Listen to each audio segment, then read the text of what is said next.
At the turn of the 18th and 19th centuries, Europe witnessed the rise of the bourgeois Enlightenment. Ideas of liberty, equality, and fraternity gradually permeated society, while awareness of national freedom, equality, and independence spread widely. Against this backdrop, some intellectuals began to reflect on Europe's long history of anti-Jewish policies. They argued that Jews should no longer be discriminated against or oppressed, and that they deserved equal rights and freedom. For Western European Jews, the true herald of emancipation came with the French Revolution. Before the Revolution, there were approximately 400,000 Jews in Western Europe, mainly in Germany, France, the Netherlands, and the United Kingdom, studying modern science and secular knowledge, adopting new lifestyles, freeing Jews from the strictures of traditional Orthodox Judaism, integrating into modern Western civilization. French emancipation. The outbreak of the French Revolution accelerated Jewish emancipation. In September 1791, the French National Constituent Assembly granted all French Jews full citizenship rights. Napoleon Bonaparte, sympathetic to the plight of Jews, sought to advance their emancipation further. In July 1806, he convened a meeting of prominent Jewish leaders and posed 12 questions regarding Jewish law, civic loyalty, and other matters. The responses satisfied Napoleon, and the following year, a Jewish consistory was convened, enacting a series of decrees that for the first time gave Jews full legal equality with Catholics and Protestants, along with government protection. Inspired by France, other Western European countries followed suit. Germany, Austria, Italy, and the United Kingdom all abolished legal discrimination against Jews and formally granted them citizenship.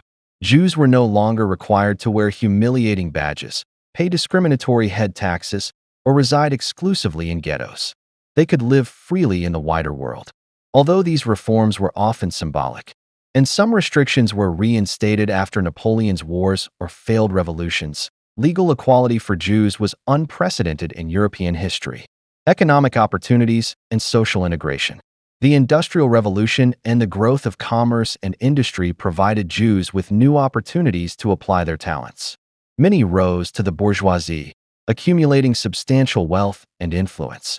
Jewish bankers, merchants, and entrepreneurs, such as the Rothschild family, originating in Frankfurt, built extensive financial and commercial networks across Europe and overseas colonies, exerting a profound impact on continental and global economies. Western Europe also saw the emergence of influential Jewish thinkers, writers, and scientists. However, economic success did not eliminate anti-Jewish prejudice. In some cases, it intensified it. Historical religious conflicts, ethnic hatred, and societal prejudice were now compounded by economic jealousy. Even Jews who left the ghettos and achieved prosperity were often never fully accepted by European society. Many, seeking social integration, converted to Christianity, hoping this path would allow them to merge seamlessly into European life. As the German poet Heinrich Heine put it, conversion was a way to obtain a ticket into European civilization. Heine himself was a Jewish convert. Similarly, Karl Marx, the founder of Marxism, was born into a family of Jewish converts. In certain Central and Western European countries, a significant number of Jews voluntarily converted to Christianity, especially those who had attained social prominence. They believed that conversion, along with securing citizenship, would remove the stigma of being wandering Jews and eventually lead to full acceptance by society. This belief, often referred to as the fairy tale theory, was widely held by both Jews and non-Jews at the time. For instance, the German Jewish intellectual Gabriel Reser articulated a vision of integrating Jewish identity with German spirit. We have one Father and one Mother. Our Father is God, the Father of all nations in heaven. Our Mother is Germany, on earth. Yet such idealism underestimated the deep-rooted anti-Semitism that persisted in Europe. By the 19th century, European nations, though outwardly civilized and enlightened, no longer practiced medieval-style mass pogroms, but hatred and disdain toward Jews remained deeply entrenched. Given the opportunity, these sentiments could erupt into widespread anti-Jewish movements. Resurgence of anti-Semitism. After Napoleon's defeat, Jews in Austria were expelled to Russia. Germany reinstated restrictions on Jewish residence and employment, and Italy revoked many legal rights previously granted to Jews. In the late 19th century, Europe witnessed numerous anti-Jewish incidents. Unlike earlier religiously motivated persecutions, 19th century anti-Semitism often took a new, racial form. Racial theorists claimed most Europeans were Aryans, tall, fair-skinned, blue-eyed, while Jews were Semites, shorter, dark-haired, dark-eyed, and racially inferior. Among Aryans, Germans were considered the purest. One British racial theorist, Houston Stewart Chamberlain, wrote in 1898 that Jews were a nation without value, whose sole purpose was to corrupt and weaken Aryans, producing false Hebrews and a degenerate race in body, spirit, and morality. Racial anti-Semites argued that Jewish assimilation was worse than non-assimilation, as it would contaminate Aryan blood. They claimed that the only solution was extreme measures, expulsion, or even physical extermination, to prevent Jews from mixing with Aryans and degrading the race. The Dreyfus Affair, a wake-up call.